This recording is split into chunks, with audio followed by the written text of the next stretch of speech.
reporters are going to join us in 30 minutes live from New York City on the eve of the anniversary of the September 11th attacks. But first, here's a report filed by Leanne McAdoo that's shocking. Leanne McAdoo reporting for Infowars.com. I am standing in Times Square, New York City, which is apparently the #1 terror target, according to the online ISIS Jihadi magazine. Now, they've listed a number of target threats across the United States as well as the globe. Don't forget, we've got 11 missing planes. They could do any number of things with that, but this is apparently the epicenter of what is going to be the new war on terror. Obama is set to announce that it's no longer Al-Qaeda that we need to worry about. Now it is ISIS, the West's latest creation they are going to use to front their global war on terror. Now we're going to be reporting live as well as you streaming here the next 2 days, coming up on the 13th anniversary of the 9/11 terror attacks. Now, this year's ceremony is going to be a little bit different because the mayor's office and Mayor Bill de Blasio at City Hall, they're not going to be in charge of this ceremony. Guess who is? Now, former Mayor Michael Bloomberg and his top aides have been in control of this ceremony for the last 13 years, ever since terrorists toppled the two towers all those years ago. Well, just before he left office, he made sure to relinquish the control of this ceremony over to the 9/11 Memorial Museum and World Trade Center Foundation, of which he is the chairman.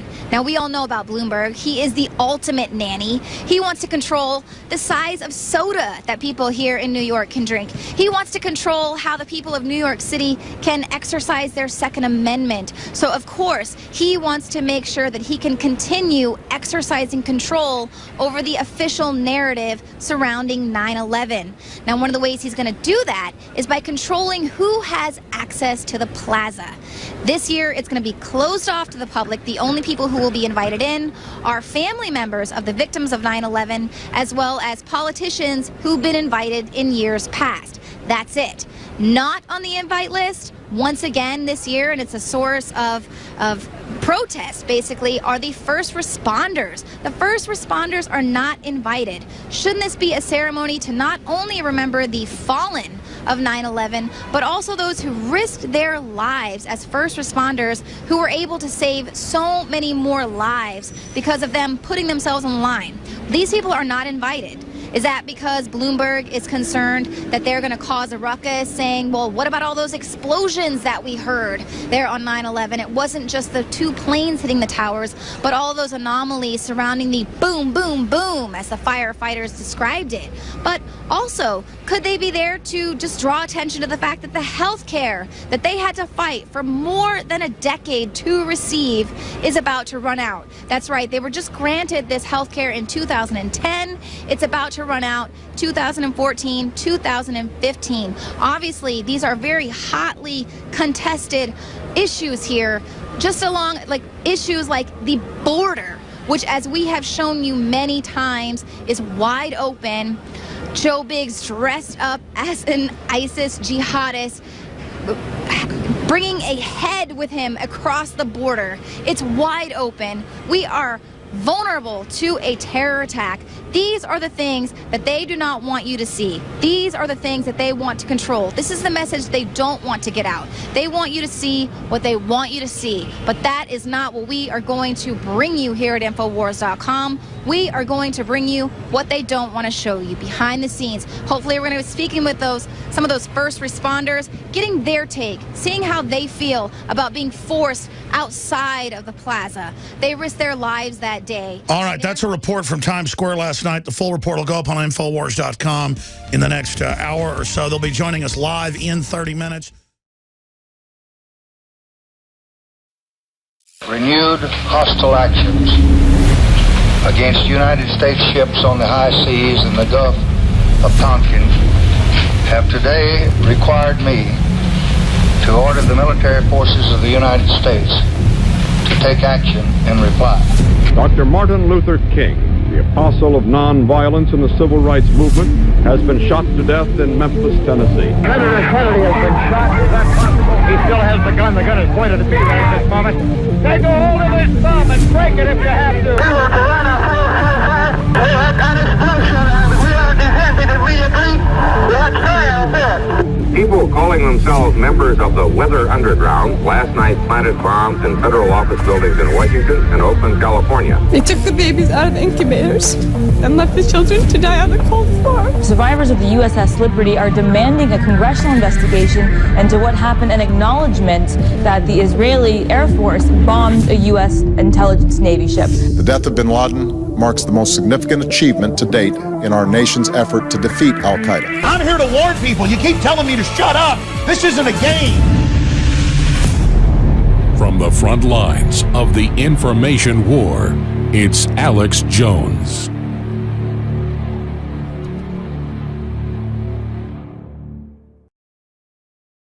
Our reporters are on the ground in New York City, Joe Biggs and Leanne McAdoo.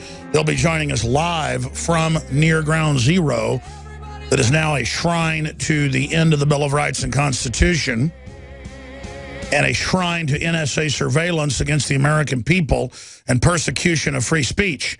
They will be there reporting today and tomorrow. Dr. Ed Group, one of your favorite guests, one of my favorites, will be in studio to talk about this whole vaccine controversy and how it's affecting the intestines, not just the brains of so many children, and more FDA, CDC whistleblowers going public. There's 2 of them right now in just the last month saying no, they were basically involved in a cover-up of autism in the fake studies they put out, saying that mercury was good for children's brains. Close quote. I'm not joking. That's what they say. And then Colonel Schaefer, Lieutenant Colonel Schaefer, who ran Operation Stratus Ivy, the Army Special Warfare operation to try to kill Osama bin Laden, and who was ordered not to kill him 2 separate times, he can give us the real inside scoop on Benghazi and so much more, and on what's happening with ISIS. He was with us the week of Benghazi. And I almost don't even want to talk about him coming on the show, because then they call him and tell him not to, and he gets threatened and a bunch of other stuff happens. But you remember what he said here, and we've re-aired it. He said it was a hit to take out Ambassador Stevens so the heat-seeking missiles, the MPADs, could be transferred to al-Qaeda.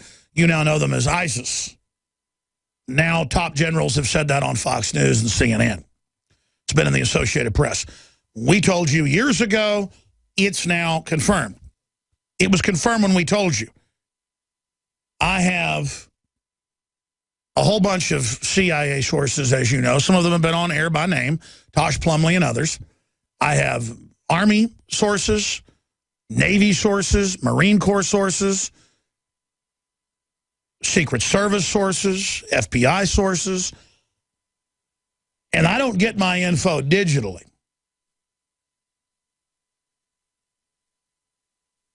That's how we understand what's going on. Plus, I have looked at the situations unfolding for so long, you can just see the propaganda they're putting out. You can see the different geopolitical puzzle pieces. You know the program. So much of what's going on is written about by David Rockefeller, Brzezinski, Henry Kissinger. I mean, I read their books. Wesley Clark went into a classified briefing after he'd already left the Pentagon. He'd been the head of NATO and other things, so they let him in. We played the clip. He gave 2 different speeches in 2007 where he was called into the Pentagon, and they were saying, what do you think of this plan, General? It was a former general that was under him. And they said, we're going to destabilize and overthrow 7 countries. And they went by list how they were going to do it. And, of course, the plan was later to re-energize al-Qaeda, to let them run wild. Not that they work for the West and follow every order. They just are very predictable. You give them a bunch of weapons, you open the door for them, you let them recruit in England and Europe, you let them fly back and forth. That's all in the news. They let them just fly around and do whatever they want. Now, over here, the FBI will bust some of them, and some of them are getting stopped because there's, one hand doesn't know what the other hand's doing, and it's so compartmentalized at the top, running these units, shepherding these units, protecting these units, turning these units loose. It's kind of like putting rattlesnakes in somebody's sleeping bag. You don't really run the rattlesnakes. You just dump them in the sleeping bag. Or it's like putting a box of Black Widows in somebody's bed. You don't really run the Black Widows. They don't take orders, but you got them. You took them in a box and dumped them in the bed. That's basically what's going on here. People go, well, wait a minute. You're saying our government runs al-Qaeda? No. What I've always said is they're protecting them. They're giving them weapons. They're opening doors for them, and then our military has to go fight them, and it's a real war. But the troops are dead and dying so they can have no-bid weapons contracts and destabilize the planet. I was on the elliptical this morning watching Fox News with the audio off, reading the teleprompter text up there. It's funny, whatever their teleprompter's telling them is back on the screen in the closed captioning. So it's like a two-way mirror as I'm reading the teleprompter that they're reading.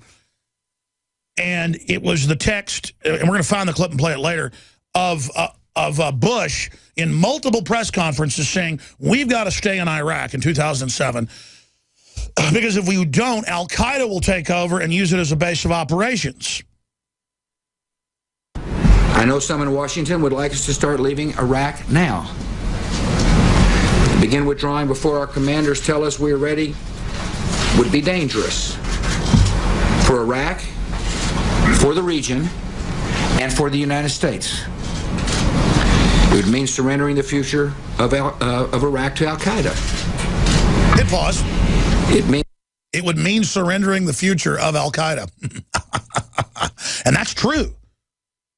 Because you see, it's like coloring by numbers. They know Saudi Arabia hates Iraq. We attacked Iraq for Saudi Arabia, basically. That was one of the largest reasons. They hated Saddam Hussein, who, again, I'm not lionizing, but compared to the Saudis, Saddam, Assad, Gaddafi are a much better brand than al-Qaeda.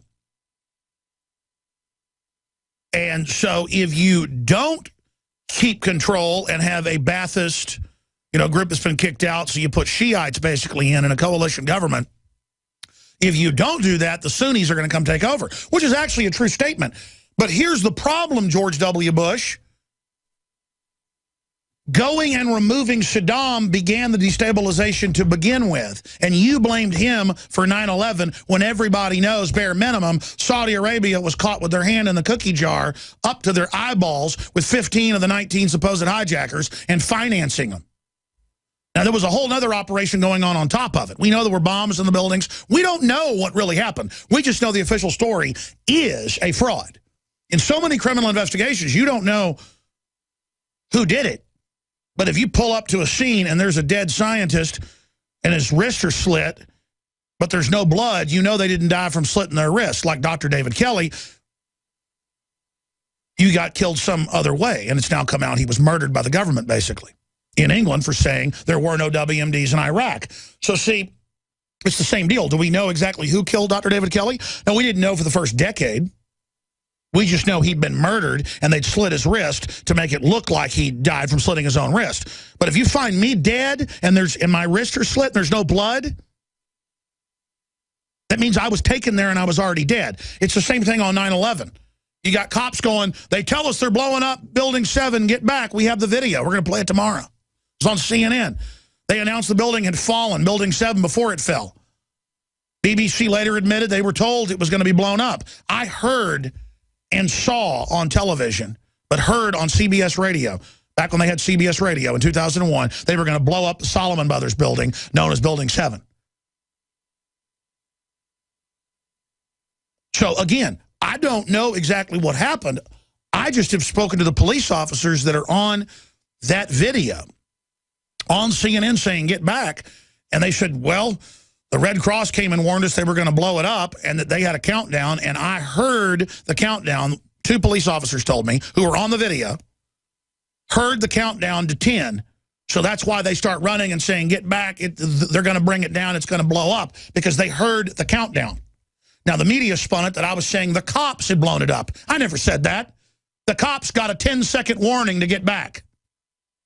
And you see them running, get back, get back. Boom, it blows up.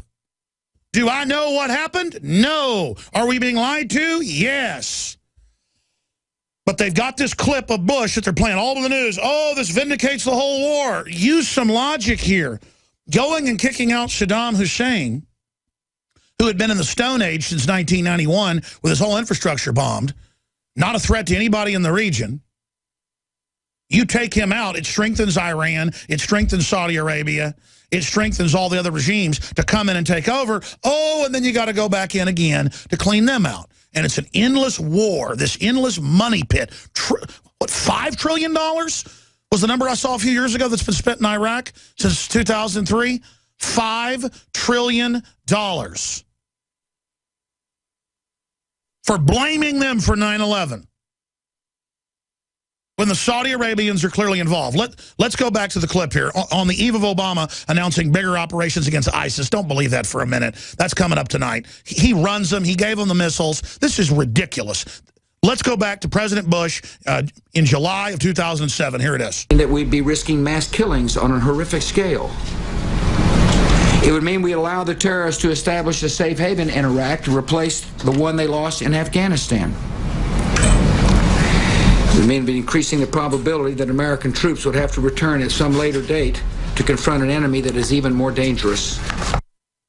Well, that's absolutely true, Bush, except our government in the last 4 years under Obama gave the weapons, the protection in Syria, let them get a safe haven, then they ran back across, and then Obama stood down when dozens and dozens of huge convoys of hundreds of trucks and armored vehicles drove in, as if they didn't have drones and satellites tracking them, as if they couldn't have had jets come in and drop JDAMs on them all day and killed every stinking one of them, as if they couldn't have had anti-tank aircraft go in there and rake them with their Vulcan guns. No, ladies and gentlemen, the globalists are destabilizing the whole world, and that's why I say the al-Qaeda threat is real. ISIS is real, folks. They may let them come here and attack us to take our liberties. So the war on terror is a fraud. I've always said that. But the terror threat is real, and I'll explain why. All right, so Obama is set to announce, reportedly, tougher airstrikes on ISIS tonight. That's happening for a lot of different reasons, mainly because Congress, the public, Senator Paul and others last year, Senator Cruz, InfoWars, led the charge on this, pointed out that ISIS, Al-Qaeda, that whole group of jihadis are being funded by Saudi Arabia and NATO and Turkey and our government, and Israel's even aiding them in the north of Israel. That has all come out even in the Jerusalem Post. So the West has sickeningly, from France right through to Israel, from the United States right through to Germany, has backed Saudi Arabian and Qatari scum. I'm not calling Saudi Arabians and people from Qatar scum. I'm saying the Al-Qaeda is scum. And these groups are always trying to overthrow their own governments, too. So, see, they're exporting their troublemakers to all these jihadi operations. And Al-Qaeda, it's come out, is so Western-run, with Zawahiri and the rest of it, that they're not cool anymore. So that's why they're trying to claim this split where, you know, well, Al-Qaeda was in charge of ISIS, but now they're not, and now they don't like each other. And that's all to confuse the public that we, our government, gave a bunch of weapons in Syria, in Libya, a bunch of other places, to Al-Qaeda to make those countries be failed states, and then say, oh my gosh, we've got to invade Libya. We've got to have French airstrikes in Libya because Al-Qaeda's there. Our governments collectively put them there. That's the big enchilada. That's the 20 trillion pound elephant in the room. That's the dead dog, you know, under the floorboards that's stinking the house up. This is the issue.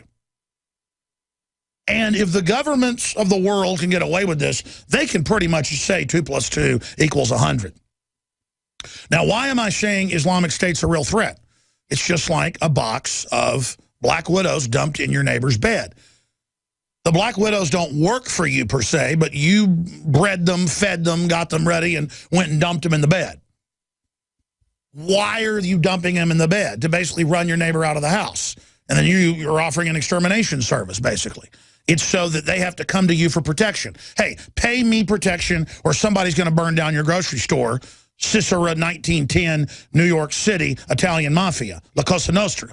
It's the same deal. You better buy insurance from Homeland Security. You better give up your liberty and let the NSA run your life. You better have black uniformed police on the street corner and big black armored vehicles, or the terrorists are going to get you.